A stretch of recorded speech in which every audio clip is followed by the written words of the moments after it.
One. Hi, this is Suzanne Dulin, and I'm here today with my special guest, Kara Thorsen. Hi. Hi, Kara. Change my Thanks view. for having me back. Yes, it's lovely to have you here. This is the second time that you've been on, and I'm Suzanne Dulin. If you don't know me, then I'm the founder of SADHANA, and I'm a business coach. I work with yoga teachers to help you to set up a business that will help you to serve others, and I am looking for people to work with. So if you're interested, go to my website, Suzanne, Suzanne, Dulin, Dulin.com, and you can learn a little more and set up an appointment with me. My guest today, Kara Thorsen, is an Iyengar yogi. We're talking a little bit today about Iyengar's influence on teacher training. And I want to tell you a little bit about Kara. She began working in 1992 with yoga in order to heal from scoliosis. But since 2000, she has exclusively practiced the Iyengar method of yoga, which we'll be talking about today. In 2003, she moved to Montreal, and she holds a junior level teaching certificate, junior 1 level teaching certification from Iyengar Yoga, and she is a steadfast practitioner and teacher. So, Kara, we are going to be talking a little bit about teacher training. So I wondered if you could just share a little bit about your own personal experience with the Iyengar Systems teacher training program. Well, when I moved to Montreal, I moved with the intention of going through the teacher training. So I had written to the teacher before I moved to Montreal telling her that that was where I was going. I think I moved to Montreal in 2002, 2003. And then I think we started our teacher training, or she did it in pre-teacher training. So she did 2 years of pre-teacher training, which is dedicated to constructing your practice and ensuring that you've got a solid practice at home. And then it's a 3-year teacher training program. So I was with her probably about 4 years, 5 years, because it was after my daughter was born that she said, I'm going to start another teacher training if you'd like to join. And so I had a couple years under my belt with her first, and I also had some years of practice with other teachers before her. Now, in America, there is no requirement for teachers to have any kind of training in order to teach. There's no state requires any kind of program to teach, and there are no official requirements for teachers to be trained. Is it the same way in Canada? Let me see if I can answer that in 2 parts, because wherever an Iyengar Institute is, there's always a prerequisite for us. We may not be recognized by government institutes or what have you, but as far as I know, there's an 8-year minimum of practice with a certified teacher before you're allowed to apply for a teacher training. So there is some kind of state requirements for teacher training programs in Canada? Yeah, someone off the street couldn't come in and start doing an Iyengar teacher training who hadn't been involved in the practice. But what about a non-Iyengar training? Is it possible that there's not is there any state requirements to as far as I know, no. And from my experience, I have known people who do not have a yoga practice and have gone to a studio and entered into a teacher training without having any familiarity with the practice or anything. And I say that, and maybe that's not entirely true, but this is what I've understood from conversations that I've had. It happens also in the United States, and many people are very surprised to learn that there are no real official requirements on yoga teachers. I've seen many conversations about yoga teacher certification, which would mean in learning circles that there would be a test that people would pass. There's no test you have to pass, and there's no legal requirements in order to teach yoga in the United States, and apparently also not in Canada either. However, the Iyengar teacher training program has been around for many, many years, and is widely recognized as one of the very best training programs, and it really kind of set the standard. I grew up in Iyengar yoga, And so all of my teachers were just excellent. Yeah, there's, yeah, he had that down. He wanted us to be educated and take everything in steps, like the 8 limbs of yoga. You're not going to get to samadhi if you don't do the first 7, you know, and you may not get to samadhi. And is that really the objective? I mean, I'd like to know that I can reach something. I'd like to know that at least what I do is quality. And he really did that. So how we break our program down is there's an introductory exam and there's a syllabus for that exam. And so it's pretty much the basic first 2 years of poses, the standing poses, gaining familiarity. There's Shirshasana in there, and there's Sarvangasana in there. And we have to be able to practice those poses, teach those poses, give clear demonstrations of those poses, and corrective demos of those poses. So the first thing what they're looking for in our first exam or first assessment would be safety of a class. Can you control your class and make it a safe environment? And then as the poses progress, then you have your junior 1 exam, your junior 2 exam, your junior 3 exam, and each one of those levels progresses in the articulation of the asana, the depth of which you can teach in that asana, as well as newer and more advanced poses, as well as pranayama. And then you enter into the senior range of poses. Are you only able to teach, like, when you, at the beginning, are you only able to teach, say, level 1 classes? Yes, that's a good point. Exactly. So me as a level 1 teacher, as an introductory teacher, I'm only able to teach same kind of level. Yes.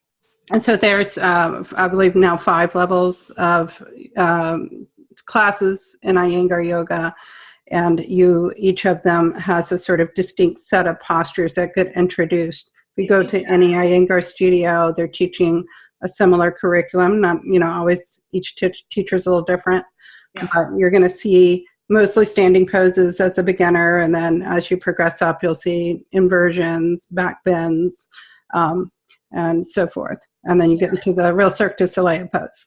Into the fuller range of motion poses for sure. Yeah, absolutely. And I lost my train of thought, but go ahead. Yeah. And so yes, we start off with basics. Oh, that was it. The therapies.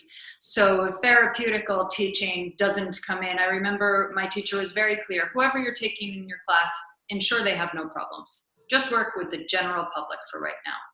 And so therapeutic classes, we aren't able to bring in, I think until June, I think you have to be a junior 1 or 2 to actually start teaching on a medical level. Also for teacher training, as a junior 2, I think you can open up a training, but I have to have a teacher of a higher level overseeing my training that I'm doing. And then it would be higher level than that does the assessments. So for me, I can prepare people for a teacher training, but I can't be their assessor for that training. Okay, I see. I'm curious, your training, it sounds like it's almost all yoga postures. Oh no! I mean, the beginning of the introductory course, it's you do anatomy and physiology. You study the scriptures. You know, it's delving into the 8 limbs of yoga. It's not just asana, and that's something that's very misguided about the Iyengar method. Is that we don't do any of the spiritual training. We're just focused on alignment, and alignment is very present. But it's not just bodily alignment. It's universal alignment. Like, where are we? The yamas and the niyamas are very present in our practice. And that's what brings that rigor. And I don't want to say rigidity, but that seems to be the thing that's our opposing factor. People see that and they see all the rules and they see all the steps and, oh, it's too much. And, oh, it doesn't let me have free form. Well, maybe free form isn't what you need. Maybe you need to have a few reins put on you. Maybe you do need to understand that structure is part of discipline, and discipline is part of freedom. Maybe we need to understand that a little bit more, because living like a libertarian, people aren't happy. They're just doing, but Go ahead. I see you want to say something. Come on. Well, I was curious about this part that you did at the beginning where you said that there was 2 years of pre-training. Yes. So you weren't allowed to enter, you basically had a training for the training. Yeah, because this is the way my teacher did. My teacher is a teacher from Beria, and Beria he's a very very and rigid. He likes to have the classes be organized, and what he's done is really and truly a gift because he's broken everything down. He taught with a pre-formation, and a pre-formation is the pre-teacher training to ensure that you have a practice. Last year or the year before, Gita and Prashant put out a letter saying that stop the pre-teacher trainings, that they don't need to exist anymore. And I gather that's because we already require people to have an 8-year practice before they start the training. But it's kind of a shame because when I look back on those syllabuses that we did in our pre-teacher trainings, I don't know that I would structure my practices in that way. And I don't know that I would have structured my classes in that way. And when you really work with a structure, repetitive, you start to see and be able to track those changes in your body and also the changes that it produces in a classroom setting. Wow, that's fascinating. So can you explain a little bit about what those were? Exactly, like, can you give a description of what it was that they were I guess making you do, because it sounded like it was the syllabus of the introductory 1 and 2 exams, so that we have a syllabus of exams that will be taught for the exam. And so we need to have them present in our body. So our practices, our daily practices are broken up into those poses. Oh, I see. Yeah, so then it's a 7-day practice that he's designed, and I think that Fike did all of this teacher training. I mean, so when you really look at the way certain teachers have broken this down, it's pretty intense. I mean, they really gave us a gift by giving us this education and imposing upon us, making it compulsory to work. Because it shouldn't be something, if we want liberation, it's not going to come just because we want it. We have to do something to make that happen. And it's such a good training because it was showing you exactly, look, you don't know yet, you don't understand yet why to do it this way. So we're just going to tell you, just copy this and try it. Exactly. Then you'll start to understand it over time. And I remember so many times in my practice, by the time I got into like year 4 of the training, I was ready. I had gotten to this point where I was just tired of it. I just want to do my own practice for my own practice. I don't want to be training anymore. I don't want to be working like this and doing this. And, just let me have fun in my practice. But that's the whole point. When a concert pianist is learning to be a concert pianist, don't you think at some point they hate that? I'm sure they hate it. It drives them mental because it just keeps coming back at them to, I don't want to say humiliating, but keep us present in that I have to master this, or I have to try to master it. I have to try and bring my best self to it. And how do you do that unless you know that it's combative? And BKS Iyengar has a quote that I love, that asana is the perfect battleground for conflict and creation. So right there it says it all, because whatever the conflict is, we just have to get a little bit more creative to get around that conflict. And conflict can be here, conflict can be here, conflict can be anywhere. But when we meet that conflict and in that soft landing pad that yoga gives us, we're able to move forward, meet that resistance, and move on, hopefully with equanimity. You managed to get all your taglines in. Meet the resistance and yoga equanimity. So So do I understand this correct, that you had, first of all, practiced for 8 years before you could apply for teacher training? Did you do those 2 pre-training years as part of those 8 years? I believe so. When I moved to Montreal, it was 2003. I had already been practicing Iyengar yoga since about 1995, steadfast. I mean, mixed with other forms of yoga. I was still exploring at that point.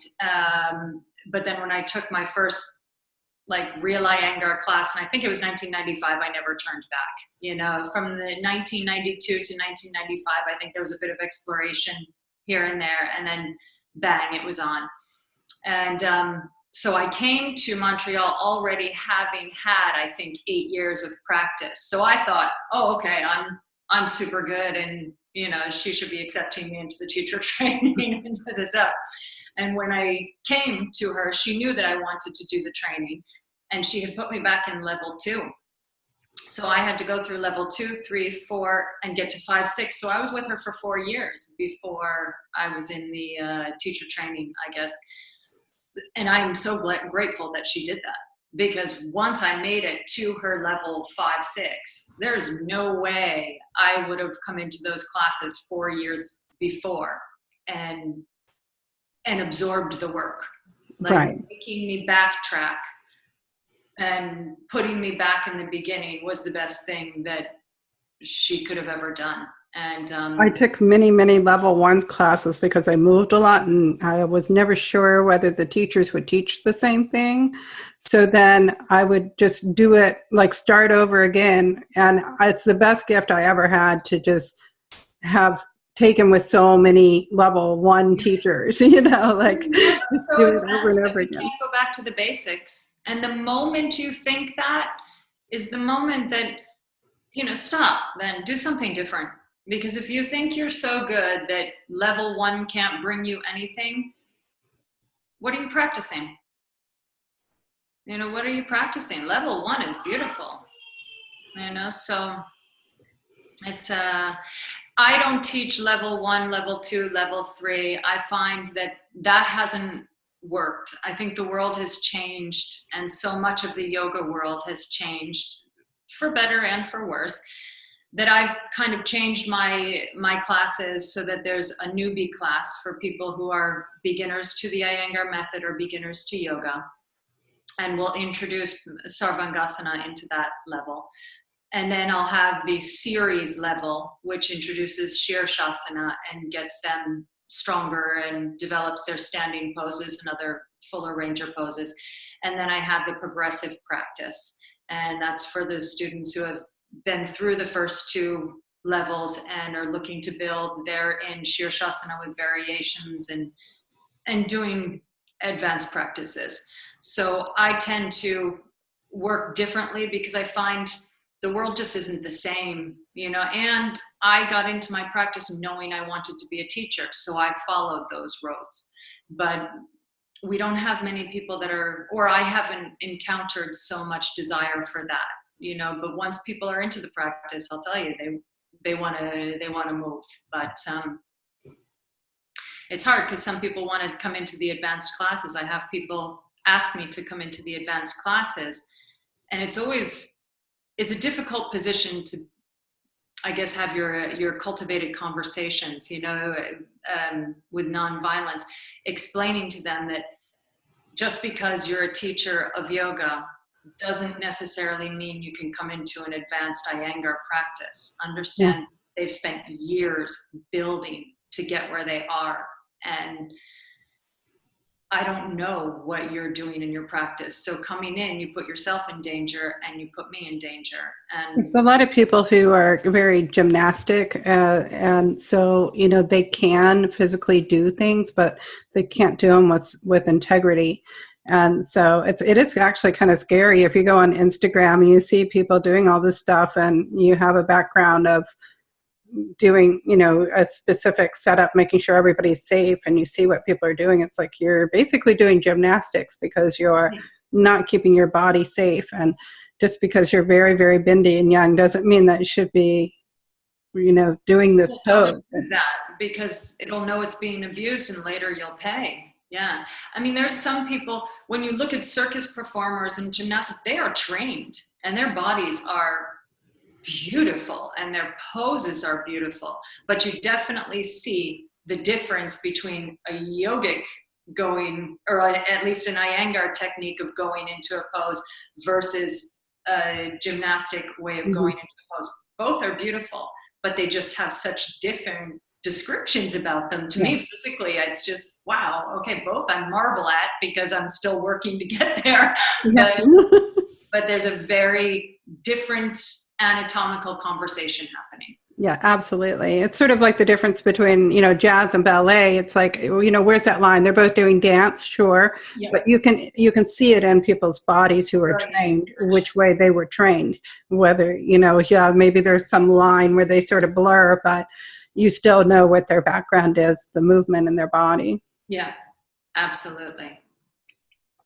Now, you had said something very wise that I wanted to discuss, which is that you had said that you felt that the modern teacher trainings that are going on are sort of unethical in the way that they're taking from Iyengar and what he developed with postural excellence. And I was wondering if you might speak a bit about these thoughts.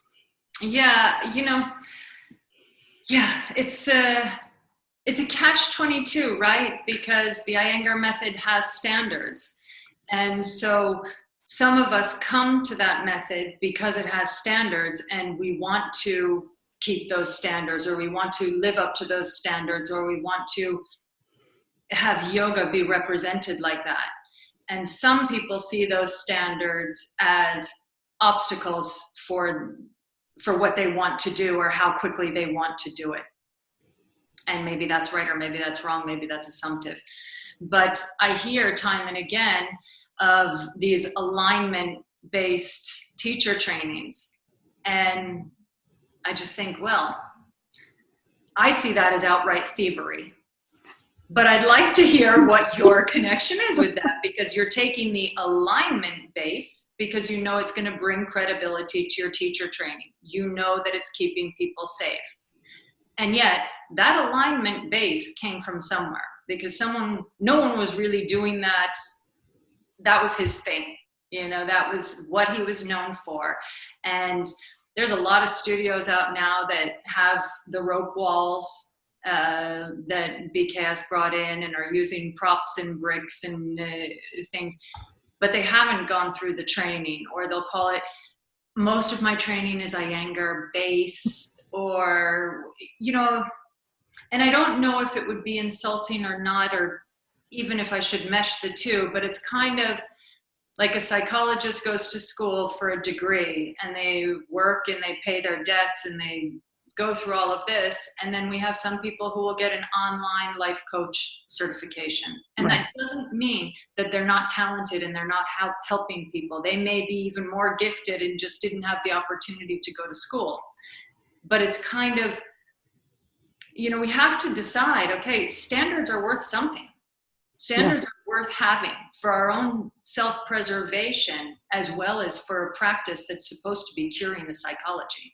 And there's conversation in the yoga world about, this idea, because the way it was done in Iyengar, which really did set the standard for yoga teacher training programs, it is super prescriptive, as you've described. It's, extremely prescriptive. It's like, this is what you learn at level 1, even as you're going through just learning yoga, and then what you learn when you're in the training programs.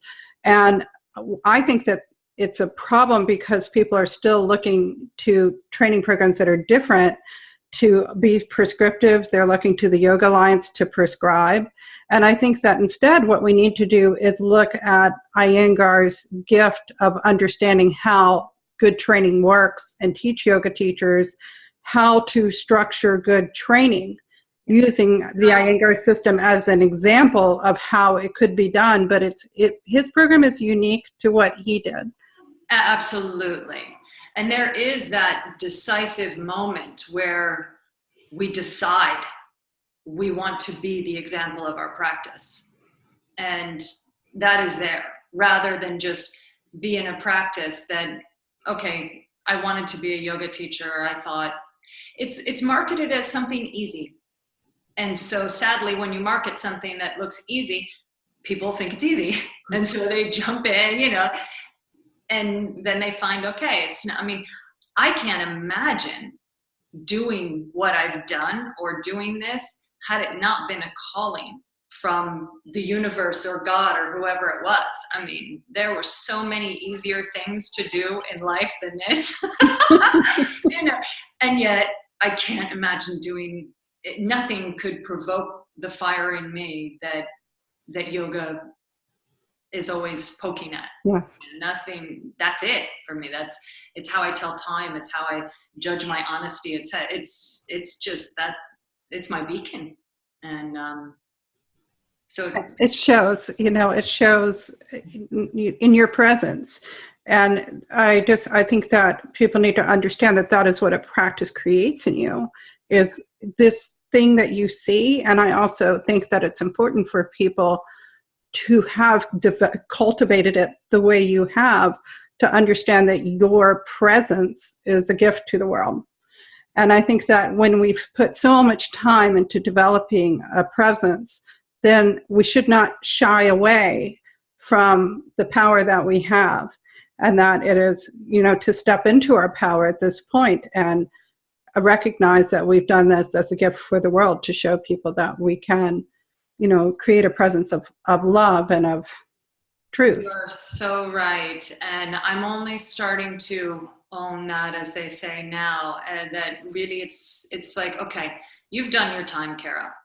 You can come in line with the others for sure. You know, I think that's a little bit of the disadvantage of the Iyengar system, is that there's always another step, which is certainly beautiful, but also, you know, it's sort of, and it's always great to have a teacher ahead of you, but I do believe that there needs to be a point where you can kind of step off of it and recognize that you're good enough. Yeah, and that's your decision. You can stop exams. I took a break from exams because I really needed to back off to get back into my practice and to find that joy again. Because when you're training for your assessments, that you're training. You know, I'm not going to compare myself to an Olympic athlete. Certainly I'm not. But you're training. Your headspace is there and nowhere else. And that's it. You have to excel at this training. It's in your classes. It's in everything. It's taking that skill and bringing that skill to the next level. And what are these assessments like that you took? Well, the assessments they're exhilarating, but they can be terrifying. I would imagine they're much like going for a PhD. There's a minimum of 3 assessors in the room, and if there's assessors in training, you could have up to 6 assessors in the room, and they're walking around with their clipboards. I'll give you the process, at least the exams how I've done it. The process is a 3-day process. The first day is you practice the syllabus of the exam that you're going to be taking with the group that's going to take that exam. And so the assessors are watching. You have one person in the corner with a watch calling for time and calling the asana out. So we need to know the name of the asana and just practice. And the assessors are walking through, watching how we practice what each asana. And from that practice, they decide what they will have us teach in our exam. We're given 40 minutes to teach 7 poses, I think, or 6 poses. From that syllabus, and they can choose the poses by what was really easy for you and say, okay, well, let's see if it's in her body, but can she transmit it?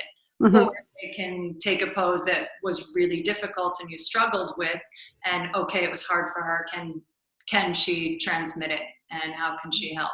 Even though maybe physically it's difficult in your body, you know, how could you teach it? Even exactly, because of course when you're doing that many postures, there's always going to be some that are a challenge for you. Absolutely.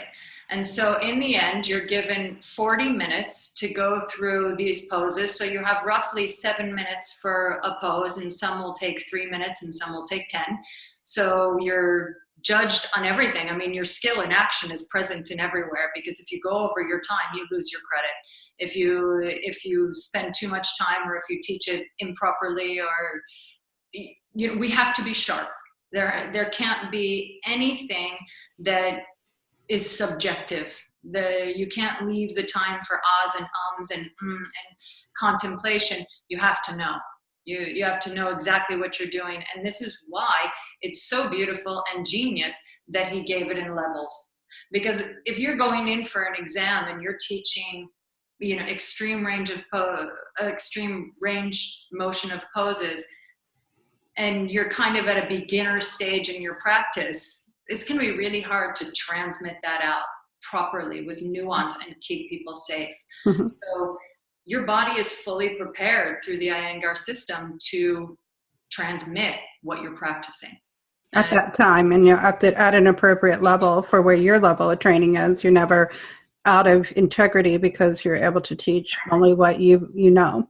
You are constantly in the 8 limbs of yoga.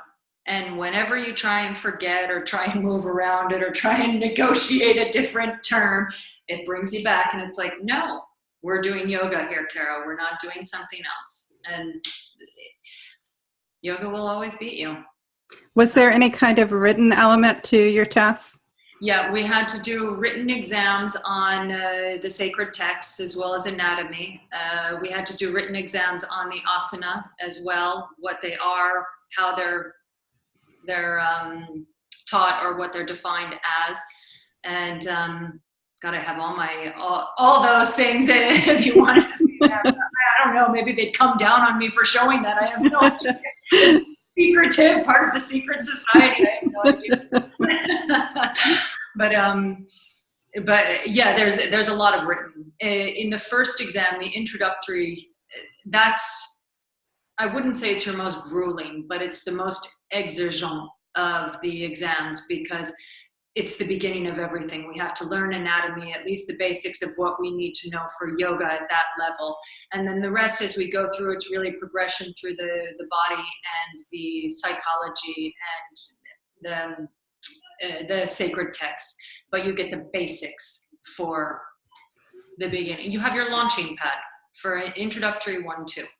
Do you feel like, with all of this extremely prescriptive, you can teach only these poses at this level, and these, I know that there are certain poses that you cannot teach in Iyengar. Like, that's one of the reasons that I did not do Iyengar, is that there are certain postures that I happen to like a lot, which are not part of the Iyengar system, and I couldn't ethically teach them as an Iyengar teacher.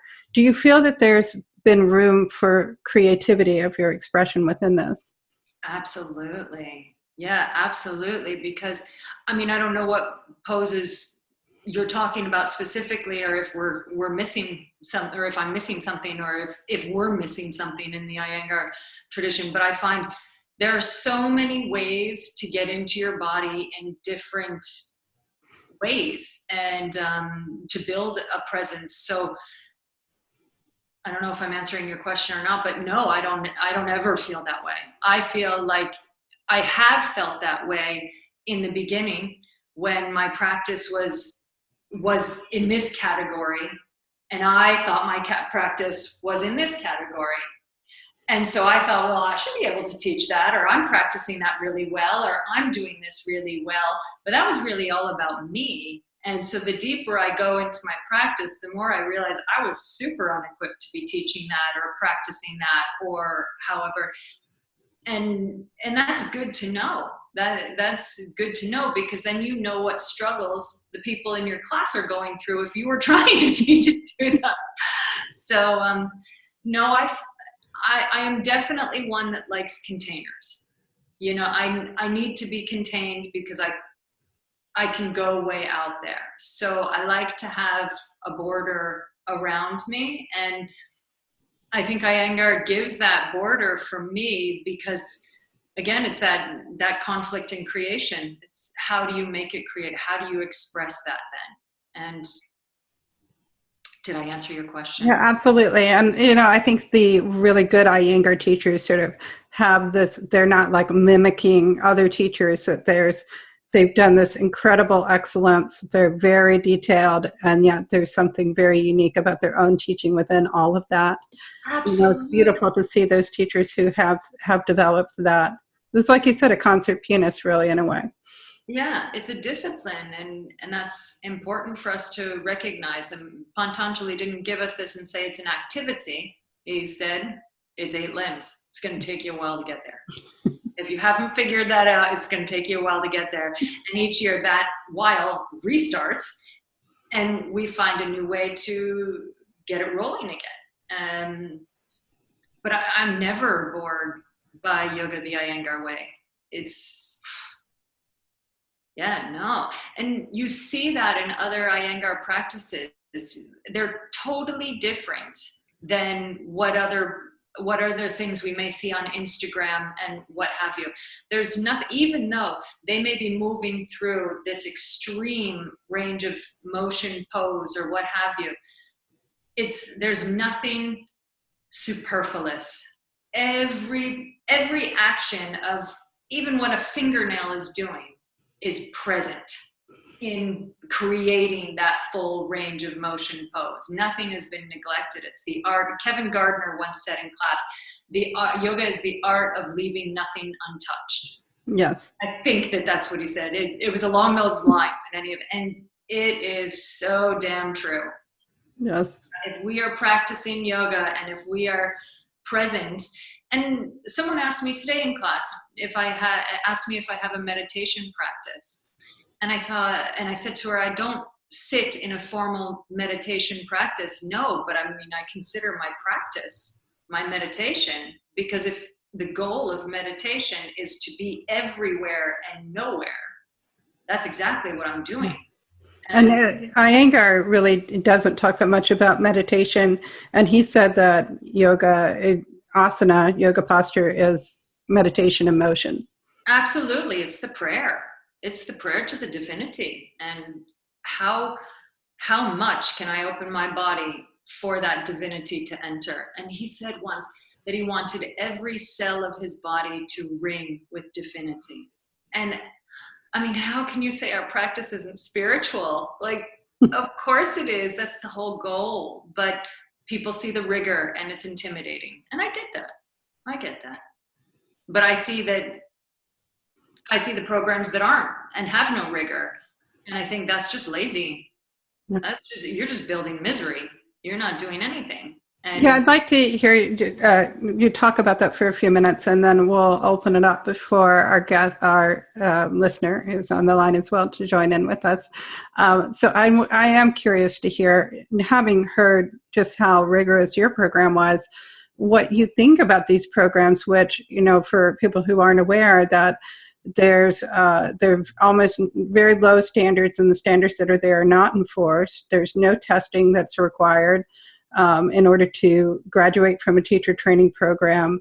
And as you said, no entrance requirements for people to go into. And there are many, many people talking about teachers coming into programs, people coming into teacher training programs with zero background. In fact, in my first teacher training program, there were only about 6 people. And I remember there was a woman in there who, I had been at that studio for several years. I had never seen this woman at the studio before, ever. And she didn't appear to know anything about yoga at all. And I thought, wow, this is, you know, why would you want to come to it? I mean, I get that. Why would you want to be a teacher if you're not a student? Yeah, it's bizarre, because to me, in order to teach, you need to know it in your body first. You need to have that aha moment where it clicked and you got it. Yeah. And if you haven't practiced up to that point, then you're not ready to teach. Yeah, agree. You may think you're ready to teach because you're doing this, that, or the other thing, but hey, I thought that too. And then once I realized the importance of working with someone else's body, which means something to them, even if it doesn't mean anything to me, that person's body means something to them. And once you realize how important what you're doing is, you're going to start treating it as if it matters. And Yeah. I think that's, so for me, that's a good question. I vacillate between trying to be understanding of that's where our society is right now. And so those teacher trainings are a product of our society, and between getting super angry and fed up that I strive to do the best that I can and transmit yoga the best that I can, and struggle to stay in business when I go to another studio that's open and has 25 or 30 people in a class claiming yoga, and that may have a few Buddha heads around or some movies playing or something that, you know, there's, aside from that, it's, you get into that class and you're like, I don't even know, like, was this really from a teacher training or did you just make that up? Right. Some of the things that they say or some of the things that they do or the sequencing, it's just like, did you just make that? Is that just flying off the hip right now? Because I mean, it's clear. Every pose has a psychology and has a physiology. Do you not know where to place that in a class? Or do you not know, first of all, that it has those qualities? And it's defeating. It's defeating, because then you see yoga get bastardized, and that's not yoga. I also think that actually people are really unhappy with the trainings. And I've been, you know, I ran a long-running discussion board on yoga. I participate online in forums, you know, specifically for yoga on Facebook. And I see time after time after time, new teachers coming in and very upset that they spent a lot of money thinking that they were going to be as excellent as the teacher that trained them, that they admired so much, and then coming out of it, either they were overqualified going in and they got nothing out of it, or they were underqualified going in and they got nothing out of it. And so it was like, you know, there's a lot of frustration of people either feeling like, you know, I threw my money away and I'm scared to teach, or people kind of like, you know, well, I'm trying to teach, but I know I'm not really prepared. Yeah. Well, I've designed a program. I have no reputation as working with teachers, so that's going to be my step in trying to get out there. But I've designed a program to work with teachers that are already trained, to kind of cultivate that, or not kind of, but to cultivate that awareness and that connection and the posture of their job. You are an example of the practice. The people that come to your class are looking at you to lead them. And so that's what you have to be. You have to assume that role. You have to bring that on. And that takes confidence. And that's not going to come until you know what you're doing. And so it's going to take you practicing, backing off the teaching probably a little bit, and practicing, or trying to manage the two at the same time. Both are fine. This is the world we're living in now. But we have to get those standards back. For me, this whole saturation of the market with teacher trainings, it has to be disrupted. And I think the way we disrupt it is not by creating more prescriptive training, and although what Iyengar created is beautiful, but I think that what we do is we look at the model of Iyengar's training, and then we say, here's an example of training done right. Now, how do we create a training that's like uniquely us, that, you know, sort of fits something new and different, and yet has those elements that he had of, you know, you have to really know it in your body before you begin. And then there's levels of training so that it's contained. You're not trying to learn everything all at once. And there's testing, there's assessment of you. It's tangible. If everybody comes in at a similar place, then you're able to take everybody up a level. If everybody's coming in at different places, how can the training really meet everyone's needs? It's chaotic. It's spasmodic. When you see these classes that are all levels and you've got, well, I mean, I was taking classes. I was visiting a friend in DC. And so I said, oh, I'm going to take, I'm going to go do the hot yoga or something, because it was like $15 for a full week or something like that. So I said, okay, I'm going to go at least I'll do something, So I go and I'm into these classes, and the first class was conducted in this certain way. And then at the end of the practice, they said, okay, take whatever inversion you want. This is at the end of the class. And so I thought, oh, that's kind of weird, but okay, that's the practice. So we went into it, and some people were going into Shirshasana or Pinchamayurasana or, like these extreme range inversions. And I was like, okay. And I thought, okay, well, maybe that's just his class. Maybe that's just the way he runs his class. So then I went to another class the next day. Same thing at the end of class. Take whatever inversion you want. And you kind of think, really, did you just make that up? Obviously they didn't, because that's how they closed out their classes. Right. Do you not know the qualities of Shirshasana? Right. At least that, and know where that's supposed to be placed. I mean, the most basic things you don't know, or omit, or think aren't important because they have too many standards or what have. And it's just strange, because it's very clear. Patanjali states in the Yoga Sutras, your body is the capital for your mind. And so if your practice is spasmodic, do you really think that your brain isn't? And we have to understand that. And until we understand that, things aren't going to change. And right. So possibly what will happen is that these teachers that have saturated the market in these teacher trainings will be discouraged, because the market can't handle anymore. I'm sorry, I'm taking up all the time. The market can't handle any more teachers, so they'll be discouraged and find something else to do. Hopefully they'll stay with their practice, and maybe years from now they'll see, wow, now I understand why I should have stayed with my practice before I started teaching. The practice is so much more prevalent for the teaching to be successful.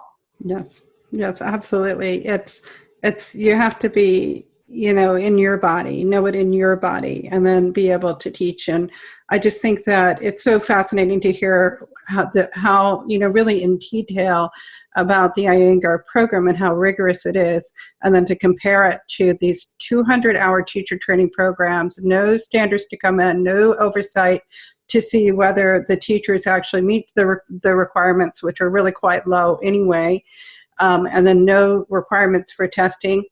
All of those things show that, why would you want to teach a training or be a part of a training like that? People who come in, they don't know it's like that. They think that they're really going to be prepared to teach. And then they get out and they're just really disappointed. People know real learning is supposed to be hard. And I think that's that's most of the obstacles I run into when I deal with other yoga teachers, is it was too hard. Iyengar yoga required too much. And so that's why they did this program. And so these programs, they kind of like, okay, we'll take the alignment. We'll make sure it's safe. It makes us sound intelligent and credible and da-da-da. But yeah, and so they take what they wanted from, but again, like that's so un-yogic right from the beginning. That's so... It's like a pretense of it, it's like we're going to sort of mimic what Iyengar did without really the actual core of it beneath it. Yeah, and so then they prejudge this man and his work and define it by their own definitions, which may or may not be true. Yes, he was rigid, but yes, he was also joyful. Yes, he was also creative. Yes, he's the one who gave us all this. And if it's good enough for you to take what you wanted from it, believe me, that's only the tip of the iceberg. And if you really discovered what it was, you'd probably want to practice it too. Well, thank you so much for, I think it's like a perfect place to stop. And then I'm just going to open up also Jeff, our participant here, and he agreed. I always talk with people before they come on, and he said he would love to come on. So Jeff, I'm unmuting you, and I'm requesting you to, oops, I muted you, Kara. I am asking you to start your video and unmuting you, Jeff. And I muted you again. Now I'm unmuting Kara, and I'm unmuting Jeff. Hello, Jeff. Nice to have you here. Jeff is, to introduce you on the video, as a nonviolent communications coach, and he joined in to just be a part of the conversation here. So we'll talk for a few more minutes with all of us, and I'll change us to gallery view. And or did you want me to? I'm just curious what you thought about it, if you had any questions for Kara. Well, I'm really just interested in the structure thing, because the nonviolent communication is kind of a new thing. It hasn't been around nearly as long as yoga, and it's still in a lot of development. And I really like doing things by the structure and learning to do it well. And there's a lot of, in the community, people don't like to be told you're not doing it right. And then they wonder why it doesn't work, why their communication fails. And so it's really interesting to hear about the structure and how doing it right is really important. And that's kind of the reason I kind of listened in on this is I was curious about when I read the description about this, how structure is important, and like learning fundamentals and things. People don't like to take the effort to do it, and then they wonder why they're no good at it, but they think they're good at it because communication is so hard to evaluate, especially self-evaluate. And you can look in a mirror and you can see you're not doing a yoga pose right, or somebody take a picture of you, but when you're communicating, it's a little more challenging. So. I'm actually gonna. I want to communicating with and figure it out pretty quick. I want to share something. So this is a download that I have available. I'll put the link below the video for people who are interested in it. And it just is a sort of summary of learning. And this is, they're called learning taxonomies if you want to Google them up. And I was a technical writer for many years, so this is not an actual learning taxonomy. It's sort of simplified to make it just a little more English, more normal English. They use a little bit of, kind of specialized language. But the basic idea is that there is a structure for learning. Mm-hmm. And this has been studied many, many years in education, tested out. And so this is for the cognitive domain, which means knowledge. Like if you're doing testing of, like you said, you studied yoga philosophy, you studied the yoga posture names, we're able to define them. So that's the cognitive domain, and this is what we all know from school. You start with just sort of definitions, writing down, being able to give a definition, classify things, and then you move up into being able to analyze it, evaluate it, and then to be actually creative with it and fluid with your knowledge. So there's ways that you set goals based on it. And when you do learning, you do an assessment to see where are people at when they come in, and then you take them up to the next step. You can't take somebody from level 1 to level 5. Mm-hmm. Of course, if they're starting at level 1, then you can move them up to level 2. And that's probably the biggest problem with any kind of training, is that people try to give people way more. So this is for the cognitive domain, and we're all kind of familiar with that from school. But there's actually taxonomies for the psychomotor domain, which is how you teach skills for movement, which is that you watch. And so I see this all the time in forums where people say, oh, we're not supposed to demo our poses. Well, actually, for a rope beginner, you have to demo poses, because rope beginners have no idea what you're doing if you just tell them. So it is totally appropriate to demo for a rope beginner, and then they move up in skill level to where they're becoming more and more fluid, able to do things in sequence. They start out crudely, and then they go into a fluidity, and ultimately to being innovative. And so this is, again, before you begin teaching, you actually should be advancing up to the level where you can actually become creative in your practice. Then there's actually a taxonomy for the behavioral domain. And there's a few other taxonomies that have been discussed, but I sort of went through them and would say that there's sometimes they have taxonomies. They say that's for emotional and stuff, but I find that they're all kind of similar to each other.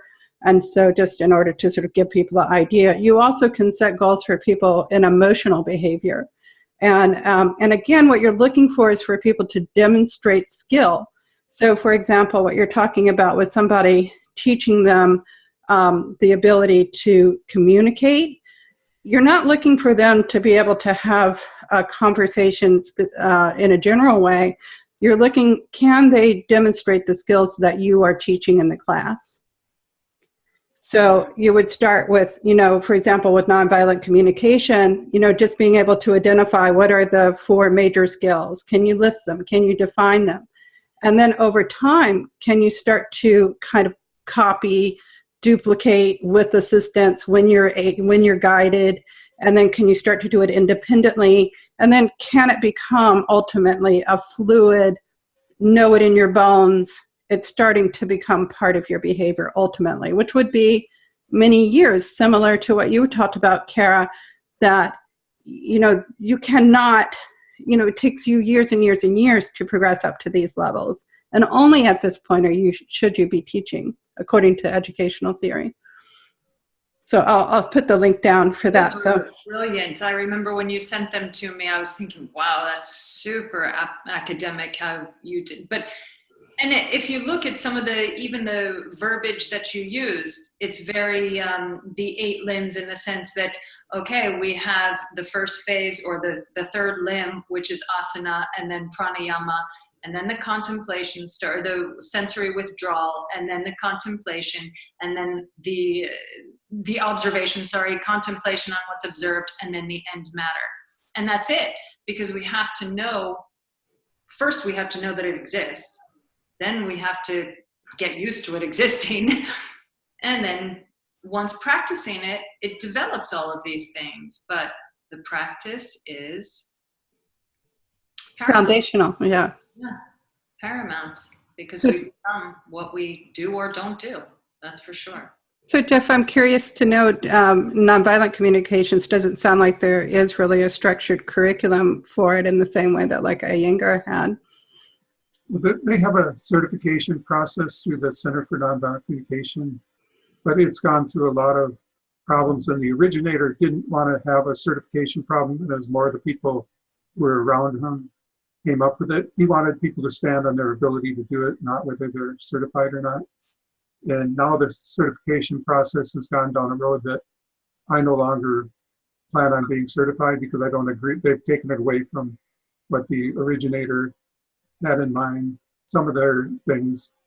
And so it's been a real frustrating path for me because they pulled this all certifications for a while and then they reinstated them, and then it became almost like a plan for how did the certifiers get to make money kind of thing, and which I could see they have, but if you've already learned all the skills, then all you need is to be certified. You don't need to go spend all this money to attend all their training for a skill you have. So it's been a very messy process up to this point. It's only been out about probably 20 years that he's actually formalized it and written the book and got down, really got it locked in. So the way that that's done in other organizations is they have outside help, and that's generally what happens with Yoga Teacher, and it's the problem that with the Yoga Alliance is that it's too, people are trying to do it all on their own within their own organization, and there are organizations that actually help organizations to set standards.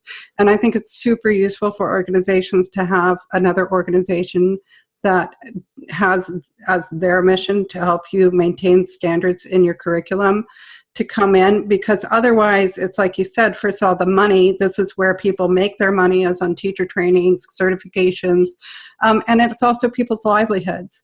Once you have a certification, then that becomes, you're able to teach certain things, you have a certain level, and if there's no integrity in the system, there's always sort of a pull toward the bottom. There's always a pull for people to make it easier. You know, and so I think I think that it's the problem that the yoga world has, and it's a problem that, you know, it sounds like nonviolent communications has, that people need to break out of their own little worlds and invite some other groups in and say, how are we doing? Can you give us some guidance? Otherwise it just becomes who's the loudest voice in the room starts to dominate. And sometimes the person who's the loudest voice in the room isn't the one that you really should be following.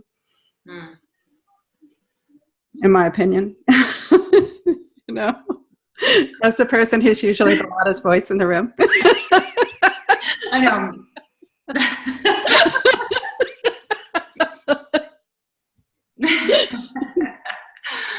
But no, it's true. Yeah, because you see, that's the bully tactic, right? Scream the loudest to get everybody to be quiet so that now you've won. Oh yeah, well, what'd you win? From my angle, it looks like we've all just lost. I wonder how that looks in nonviolent communications for everyone's. But I like that nonviolent communication, because so much of communication now can be violent. Whether we, people just, I think, oh, who knows what I think? I think it's chaotic, but we have to use that chaos as the ladder, man, because we could go many different avenues right now. It's so, the violence is actually ingrained in our language so much that people are totally unaware of it. Like superhero movies, there's a good guy and he gets to beat up the bad guy, and then so that's just teaching violence. Yeah. And that's just pervasive everywhere. That's the resolution. My daughter Omaha is, she really loves this Shane conspiracy theorist, and he is brilliant. I love him. And today he was doing this, he just put out his new conspiracy. And when you look at photographs or advertising or what have you, all of them that advertise for men have men's faces. But very often the head is chopped off on women, or the head is turned, or it's a back body, or, you know, you don't see the woman. Nothing counts but the body, the form that's there. Anything above the head is gone, and it's done in movie programs and things. And what did he call it? Pervasive insinuation, or something like that, that it's so ingrained in us by a certain time that we've already been programmed to be desensitized against it. So when an event happens, it's already not that shocking, because we've been seeing it for years. We've been programmed to see what the culmination of that event is going to be. And that may be going too far, but but it was an interesting concept that he had going on, and I'd be game to believe it for sure. Well, I think that, you know, Jeff, and the things that you've taught, I feel that it is truly foundational to our language, and even the structures of our language, to sort of, you know, create a sort of violence. And having been trained as a philosophy major, where I was trained in the art of logic, like specifically trained in the art of logic, which is really like a form of math, actually, that, you know, I was taught that the role of communications was to win, and to win your point, to be right. So it's very, very, it's, you know, especially hard to think of communications as a form of listening and inquiry. It's almost like the structure of our language makes it difficult to even do it. It's like we have very poor tools. I feel like our actual structure of our language seems to be structured to dominate, and going back to Latin, where it was all about war.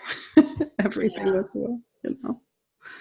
I would say it's more the emotional necessity to dominate, but language is interesting, and learning a different language, and the phases that you go through in learning that language. Interesting. And actually, nonviolent communication is like learning a new language, only using the same words. So it's really confusing for a lot of people.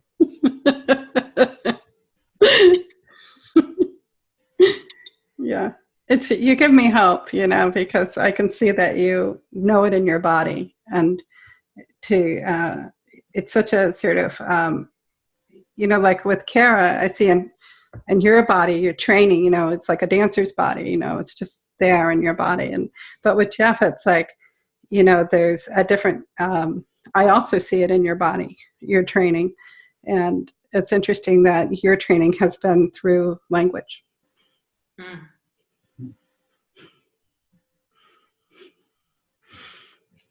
But yeah, I hear you. Yeah. Body language is another language, huh? For sure. Yeah, well, part of the communication.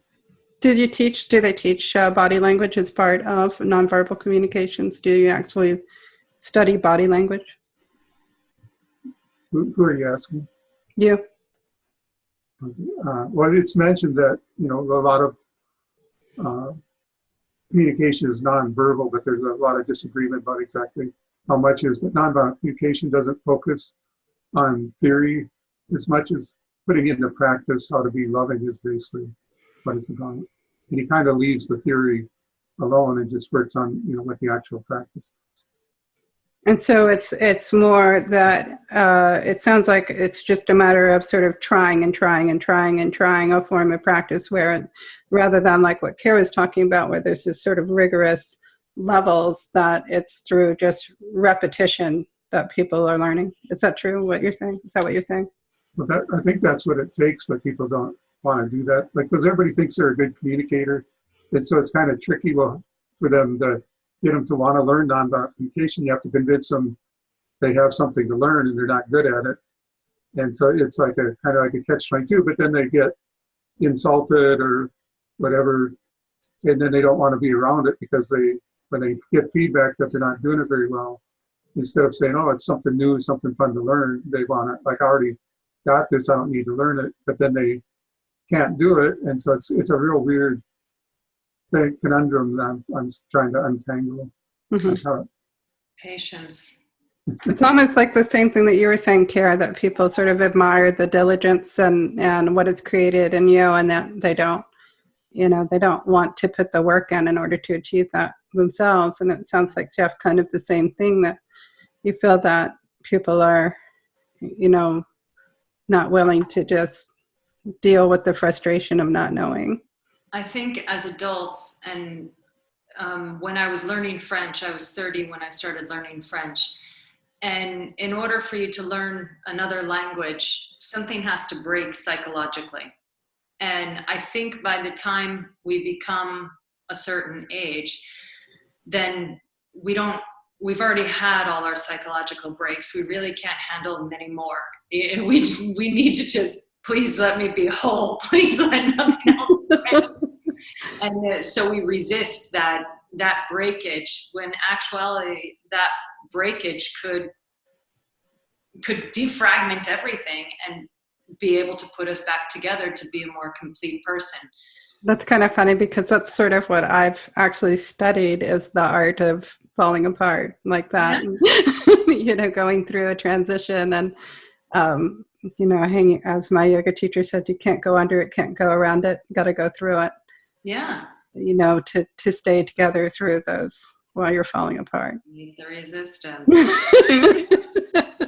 It applies. I had a student say to me last week, she had mentioned that she was having an issue, and so then I had kind of gone to give remedies, and then she was resistant to those remedies, and so I kind of said that, and she says to me, and I was like, I love her. She says to me, everybody wants to go to heaven, but nobody wants to die. Oh my God, I love you. You're so, that's it. We all want the reward, but no. And, so I was thinking, I wonder if she's going to come back to class, or if I was too rough, or if I offended.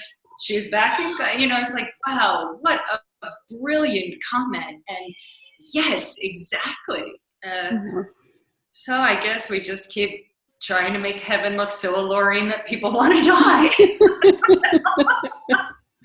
Yeah, I think that it's certainly my dharma, I feel, to help people who are struggling with these ideas about training to try to figure out, again, rather than creating rigid plans, how do we as teachers learn to assess where the learners are that are in front of us, and then to help take those specific people up to the next step and walk them up step by step so that they feel satisfaction at each stage of the way, and also they see what more they have to learn, and also that they're understanding that, the heaven, of really fluidly integrating things. Like I've been learning sales and business stuff, and it's taken me 3 years before I finally actually felt like it clicked, and I got it, and I just kept going and kept going and kept going, and it was extremely uncomfortable. Yeah. I just have a belief that if you do something for 2 years, eventually it'll click. Damn, that was a long 2 years. I actually had when I was real young, I had a friend who was she was a software, like a pretty high level software programmer, but she didn't look at all like a normal computer programmer. Like she put a lot of effort into her hair and her makeup. She liked to dance, and she was just, like not your normal nerdy computer geeky person. But she was high level. And I kind of said something, I think a little insulting. It was like, so how did you become, a systems analyst? And she said, well, you do something for 10 years, you get good at it. And I've always remembered it, because people make learning so hard, but that's exactly what it is. Yeah. Make it a creative process. Maybe we're damaged from school. Maybe the fundamental of the system, how it's brokered, damages us somehow. And so we revolt against education. And so rather than continuing to learn, which is fun and healthy, we are barred against that. We find it confronting. It assaults what's the most hidden factor within us. And we like to keep our secrets in the dark, right? Well, I think those of us who teach something that's more elemental and emotional and spiritual, it's if you try to do it too much the way it was in school, very prescriptively, then it doesn't work. And so we sense that there needs to be another way. Yeah. And, there are ways to sort of articulate how that can be done, and then to be, I think every teacher should be able to be creative, rather than every teacher have a handbook that they have to follow. Yeah. It's interesting. Well, again, it's interesting to me, because when I do study with other Iyengar teachers or take classes with other Iyengar teachers, the practice, you can't mistake the practice. The practice is Iyengar. But because every teacher is practicing, they bring what's become their practice into the class. And so there are no two classes you'll ever go to that are the same. Even if they're teaching the same asana, one person will see it one way, one person will see it another way, one person will make a metaphor in a different way. And so it really, those confines have never been my problem. Yeah. Those confines have never been the issue for me. Well, it's beautiful to see what it's created in you, and you're so articulate about it, and it shows that you really followed that practice in its rigor. And I hope that people who are considering it will see that it's worth the struggle. It's worth, trust your struggle. Believe me, we all struggle. Trust your struggle. And voila. What is because Iyengar says yoga gives us the courage to endure what needs, or well, in any event, he's saying that it's the sense that we may not be able to get rid of the problem, but we'll give you the strength to endure it. And that's it. It's like life isn't going to be problem free. That's dead people goals. But we have to have that strength, or that inner self-awareness, to be able to endure that. And hopefully we'll develop that. that's why, for me, yoga is more of a life skill than anything else. Yeah, absolutely. Whatever I practice in here is going to help me out there. Well, thank you so much, Kara, for coming on. And thank you, Jeff, for being a part of this and contributing to our conversation. Thank you, both of you. Thank you. And we'll be putting links below to Yoga Equanimity, Kara's studio. If you want to get in touch with her and speak with her, then you can contact her through that link. And I'll have links also to my sites here. And also you can join the Facebook group, Yoga Sadhana, if you want to join in our conversations. Thank you. Bye. Bye. Namaste. Bye.